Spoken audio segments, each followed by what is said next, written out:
this is the video you have been waiting for, looking for. You want to learn how to create short form content like Instagram Reels, YouTube Shorts, and TikToks, but you have no idea where to start and it seems super intimidating and you feel like it's going to take hours to create one video. Well, I'm here to tell you how you can create a whole bank of videos and you're going to be thinking of content everywhere you go. So there are a couple different layers to this. First, we're gonna have our base, which is our video itself. Next, on top of it, we're gonna have the content. This is the message that we're trying to get across. And then the final cherry on top is going to be all of my tips and tricks for taking your videos to the next level. Now during this video, I'd recommend taking notes because I have packed a lot of information into the shortest amount of time possible. So we are gonna start with video ideas, and these are gonna be videos that you can film in your house, out and about, with friends, by yourself. All you really need is your phone. So I've split these ideas up into work and personal, but we want a good mix of both. And honestly, the personal is work and the work is personal. They all kind of work together. So these are kind of all intertwined, but I wanted to split them up in a way to make it a little more digestible. Film yourself putting up a sign or a sign rider so you can put up your first sale sign. You could be even just standing by your sign, putting out an open house sign, maybe changing out the rider to accepted offer. Next, you could film yourself staging a house or cleaning your own house. You could be doing the dishes. You could even do a time lapse of some sort, cleaning up your house or a transformation of your house. Maybe you just decluttered a space. I did that with my office. I rearranged it and I took a video before and a video of after. People really love transformations and before and afters. Now with your phone and your laptop, there's a lot that you can do with it. So with your laptop, you could film yourself opening your laptop. That could be one video. Another video is typing on your laptop, and then the third option is to be packing your laptop away like you're going somewhere. Same thing with your phone. You could be typing on your phone, you could be taking a call on your phone. If you're filming with your own phone, maybe just borrow somebody else's just for the sake of the video. Another thing you can do is update your calendar. Maybe that's a whiteboard so you show yourself erasing it, or maybe even writing in the new events for the month. And then you could also do a schedule, so a physical schedule, a physical planner, a journal, just writing in that. Otherwise, I personally write a lot of notes to my clients. I do happy birthday cards and home anniversaries and wedding anniversaries. So I just filmed myself the other day actually writing out happy birthday cards. And then you can film yourself mailing something. So you could film yourself walking out to the mailbox, putting something in the mailbox. If you just have a mail slot, maybe just sticking it on there with a clothespin. Next, we're gonna move on to personal. So this is where you really let your personality shine. It's super fun. You film yourself drinking coffee, wine, tea, etc., your drink of choice. If you really like energy drinks or a specific soda, you could film yourself drinking one of those. Otherwise, you can just have it near you. You could just be holding the cup of coffee and kind of looking off into the distance. Or maybe you have the cup of coffee there, but you're also typing on your laptop. There are so many different options for this. You can also cheers your drinks or pop some champagne. You could film your clients popping champagne in front of their new house. Otherwise, you could just pop champagne, or if you're going out with some friends and you order some really pretty cocktails, just cheers them on video, and then you'll have your first layer for your reel, TikTok, or short. Another thing you can do is just film yourself having fun with your family, friends, pets, etc. So if you have cats or dogs, just film yourself playing with them, maybe playing fetch in the yard, running around the yard with your kids, going for a walk with your kids, sitting on the couch with your significant other to watch a movie. It's really just that simple. You could just film yourself doing normal everyday things. This one is kind of similar, but film yourself chatting with a friend. This could even be somebody at the office. You could just chat in your common area and maybe do one of you laughing or interacting together so people can see your body language and how you interact with people. Next is shopping. You could put your phone up on the shelf and film yourself browsing. You could even be at a bookstore browsing, or you can just walk past the camera. That's another good option as well. And then really just anything fun that you like to do. I personally love to read, so I could film myself reading a book. I could be reading inside on the couch. I have a reading nook. I could read up there and film myself reading up there.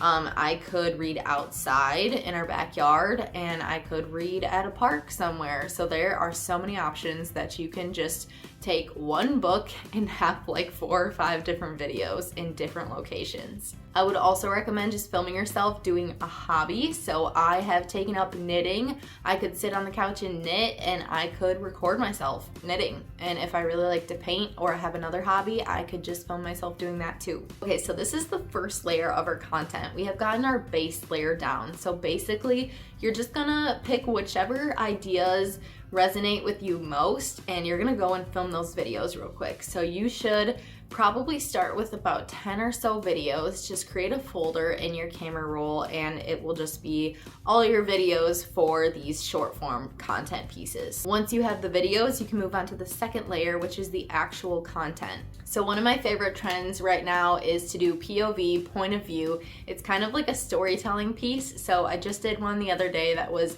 POV, you're having a housewarming party in the summer because you started your home buying journey in the spring. So things like that, it really paints a picture. Pick something that is more of a story than just a thing. So instead of me just saying you are moving into your house in August because you started looking in May, instead of me saying that, I'm associating it with something really exciting like a housewarming party or shopping for home decor. So I'm making it a little bit more relatable by putting that extra layer in. So I really am loving the POV, and you can even use it for yourself. I did POV, you're having a bad day and your significant other takes you on a little road trip.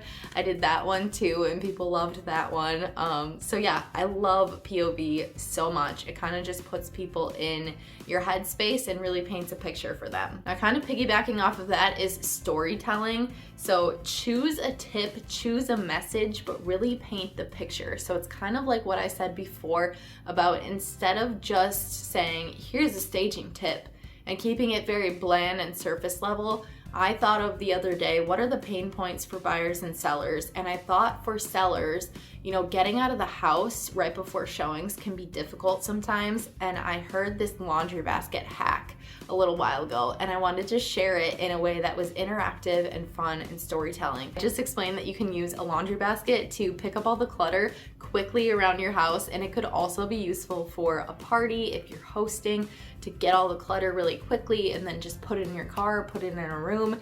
And then at the very end, I said this is great for sellers who need to get out quick for showings. So then that kind of related it back to real estate. In the beginning, I didn't say anything about real estate. It was strictly about keeping up around your house, and I made it really relatable to everybody. And then at the end, I just slipped in that, hey, if you're a seller, this is great for if you're preparing for showings. Another one I love is about your realtor or about your whatever your business is, and you just film yourself in your element. So I filmed myself with my cats at the dining room table, and it was just really peaceful. And then I put some fun facts about myself over the top. So I said, hi, I'm Marissa. I love blah, blah, blah, blah. Here's a little bit about me. You can steal this prompt as well. But I really love doing that one. I love watching other people's too. That's another thing to keep in mind. Think about the content that you love consuming and try to recreate it in a way that it matches your business, and also make sure to put a little bit of your personality into it. Next are events, local features, and best places to ... So I have like best places to get brunch. You could just keep it to that if you're starting out. That's a really good way to just share some local recommendations. But if you wanted to take it up a notch, you could say, here's where to grab mimosas with your BFFs this Sunday. So you can make it kind of more personal, and that's where you're like really painting a picture for people. They're like, oh yeah, I do want to go to brunch with my best friends. And then maybe even they tag their best friends and they're like, hey, we should go to one of these places. So that definitely helps with the interaction on your posts. Next are hot takes. So for example, I'm a real estate agent, but I don't actually sell houses. Wouldn't you be like, what? What does she mean? And then in the caption, I would put my little blurb. about why I feel like I don't actually sell houses, but that I sell an experience, that I'm a service provider, and I would go into more detail in my caption. You can also include an interesting stat. I did one during Women's History Month that was more single women actually own more homes than single men do. And that one got some interesting attention, I will say, especially on YouTube. It definitely sparks a conversation, negative or positive. I feel like it allows you to then respond to those comments and have a conversation about things. All right, so that is the first and the second layer. We are already moving on to the third layer, believe it or not, which is the cherry on top. This is how to take your videos to the next level. You need to capture attention quickly. Unfortunately, people's attention spans are so teeny tiny these days. So we really need to take this education aspect and the skills of our job and sharing that knowledge and information, and we need to turn it in a way that it's very entertaining. Instead of just spitting facts at people and telling them, here's what I do, here's what the process is like. We need to paint a picture, we need to make it entertaining. Well, I would recommend, if you have a story about a buyer or a seller, start in the middle of your story. Start in the most interesting spot and then backtrack. So if something really crazy happened in the middle of the transaction, start with that to get people hooked, and then you can work back around with, how do we get to this point? Well, I met with this buyer and we discussed their needs. This is how we laid out a plan for them, blah, blah, blah, blah. But we cannot just start with, I met with this buyer and then 2 months later we found a house for them and then this crazy thing happened. People will be gone. They will be gone from your video by the time you get to then this crazy thing happened, unfortunately. So we need to start at the beginning and capture attention. This can also be done with hooks. Hooks are a way to capture attention with one sentence, and this is going to be a sentence where you're like, whoa, like I really want to learn more. So for example, the other day I just did one and I said, I might catch a lot of flack for this, but don't you want to know what I said? Don't you want to know what I might get a lot of hate for saying, what's maybe an unpopular opinion? So you can find hooks all over the place. Some reels will even have like, here's 5 hook ideas for you, and you can just save those for later or take a screenshot for some ideas.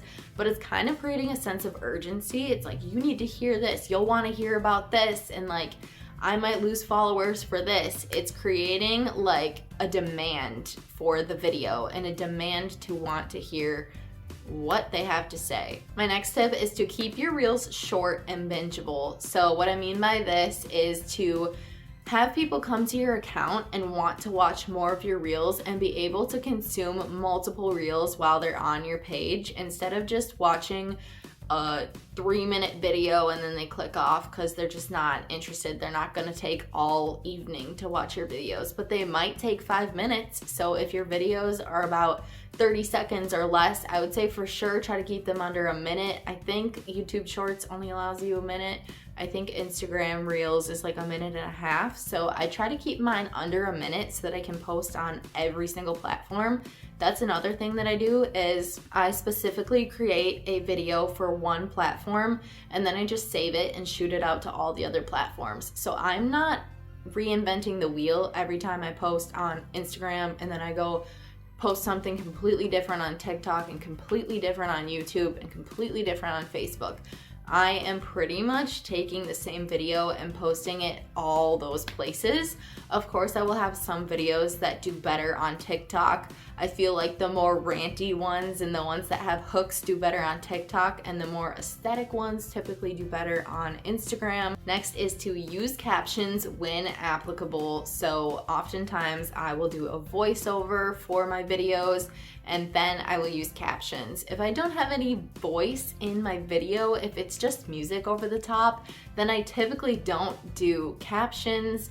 Sometimes I don't do captions even when I do have a voiceover or when I'm speaking on camera, but if you feel like you want to put captions on there, you should. I would say a lot of people are watching these videos while they're at work or on lunch break or in the waiting room for the doctor or the dentist, and they don't always have the sound on, so they will just skip right over your video if they can't understand what you're talking about, but they might stick around if it has captions. Another tip in particular on Instagram is to use a trending audio. So to use a trending audio, you're gonna wanna make sure that your account is set to creator account instead of a business or professional account.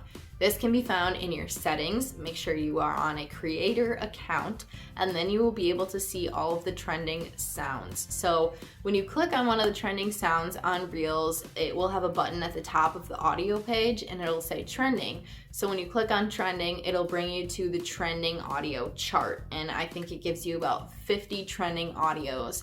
And you can just play them, and if you hear one that you want to save for later, you can click the save button and it will save it into your library. All right, well, that is all I have for you for today's video on short form content and videos, and I hope you found it super interesting. If you learned something, please be sure to give this video a thumbs up. It really helps my channel and helps me determine what I should post more of and what people are loving. So I appreciate you watching. Subscribe to my channel to see more videos. I have new videos come up every single Monday. I have videos for pretty much everybody. I love to post for real estate agents, and I love to post for the general public, just educating them on real estate in general and sharing our latest home renovation project. So post a little bit of everything. So definitely come back. I hope to see you next week. Thanks for watching.